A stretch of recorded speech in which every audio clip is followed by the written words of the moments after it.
What is up, beautiful people? This week we're talking about Power Rangers Prime Volume 1 by Melissa Flores, and Michelle Yang.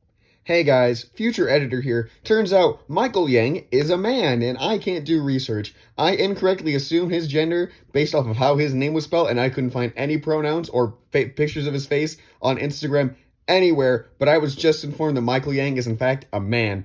I continue to refer to Michael as Michelle and she throughout this video, which I deeply apologize for. This won't happen again, strictly because I will be doing more research going forward, and I am not an idiot. Anyways, thanks for bearing with me, guys.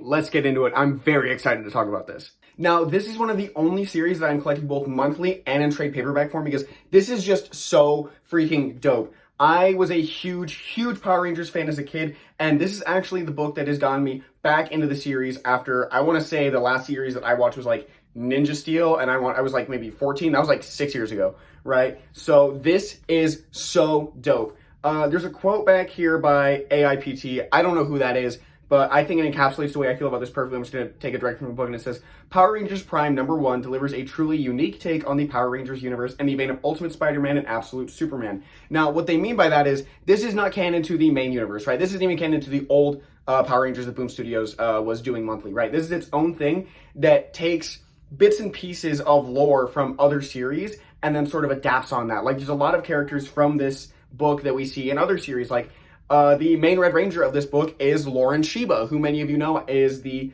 older sister of Red Samurai Ranger Jaden Shiba, right? She's leading this team. And there's also Orion, who's the Silver Megaforce Ranger. He's part of this lineup.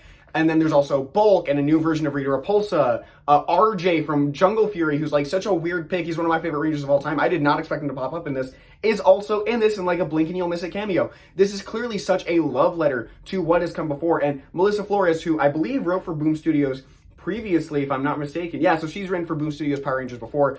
Clearly just has this deep-rooted appreciation for Power Rangers and what it represents to nerd and American culture as a whole, which is so dope. This is just such an amazing book.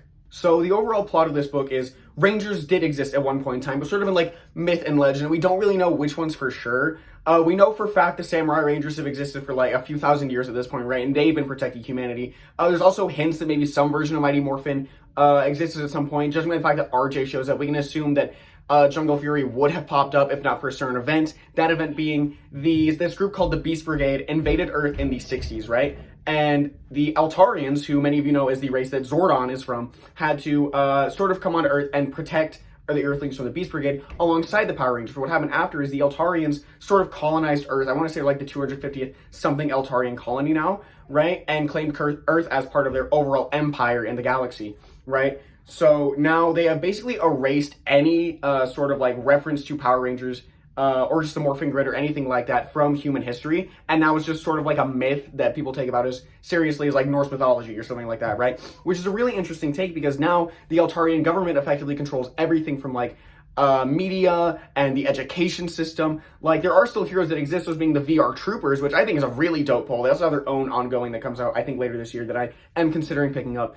But the VR Troopers work specifically for the Altarians, right? They don't tap into the Morphin Grid. I think their abilities are purely like Altarian technology, right? And they go head-to-head with the Rangers a lot. And, Lauren Shiba, is sort of like the last member of her family who escapes, right, from this Altarian government and Altarian military, who is now trying to get her powers back and find her family, right? And during one of these little excursions, she gets knocked out and found in a dumpster by a Equation student named Mark. For those of you who don't know, Equation is also the same race as the Aquitar Rangers from Alien Force, right? So again, there's a lot of really deep pulls here. And yeah, so he rescues her. His roommate is Orion, and then there's also June and Valentina. They also become Rangers later. June is an Altarian and is the like son of some like Altarian government military official, and Valentina is just a student that's June's roommate, right? And I'm not going to spoil anything past that because I encourage everyone to go read this book. But yeah, that's kind of where the plot picks up. Like after issue 1, it just kind of takes off from there. Like Rita Repulsa shows up. Again, you see Bulk. No Skull yet, which I find interesting because I like Skull more than I like Bulk, but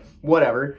And yeah, it's really dope. Where I think this book really shines personally is in the artwork. The artwork on this is so freaking good. The covers on this were also done by Dan Mora, who's one of my favorite artists. He's like everyone's favorite artist right now. He's like the top artist in the game right now, right?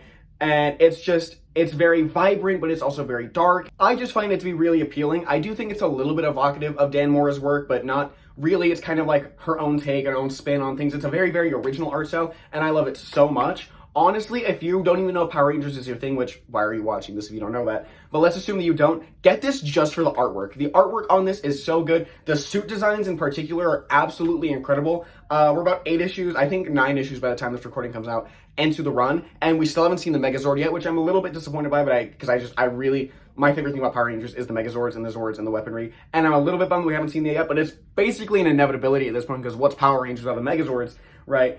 This is so freaking good.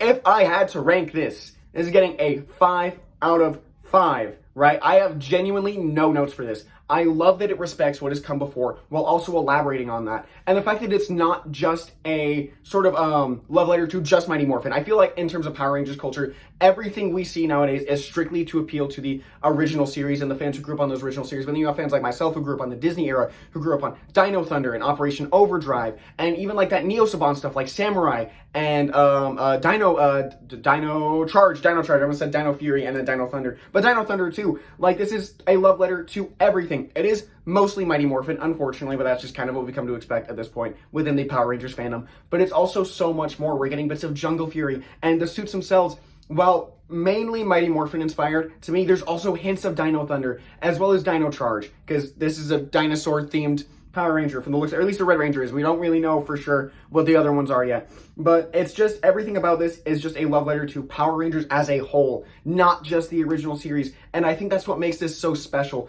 And it bothers me because I haven't seen anyone talking about this. So if you're even like if you're a Power Rangers fan like myself, go check this out. Get the trade paperbacks. I want to say Volume 2 and Volume 3 come out later. No, Volume 2 comes out later this year. Volume 3 comes out early next year, right? Or collect monthly if you can, if that's something you can afford, if that's something you have available to you. Please, please, please check this out. I need more people to check this out. It is so good, and I want to see more people talking about it, because in a world right now where the Power Rangers fandom, Power Rangers media at large is kind of up in the air. Like, we have this news about a Disney reboot, but we don't really have any information beyond that. Cosmic Fury was such a letdown in terms of being a finale to this saga and franchise that's been going for the last over 25 years at this point. This has to succeed, because right now, this is kind of all we have. Anyways, that's all I got for this week, guys. Thanks for listening to me ramble. Make sure to go follow me on all my other social medias. That's either here or here, same as last time. I don't know where that's located until I'm editing the video. So yeah, go check me out. I'm on Instagram, TikTok, Twitter. I'm not calling it X. Basically everything. And yeah, that's all I got. Go check out Power Rangers Prime Volume 1. And yeah, have a nice day. Let me know what you want to see next time. Love y'all.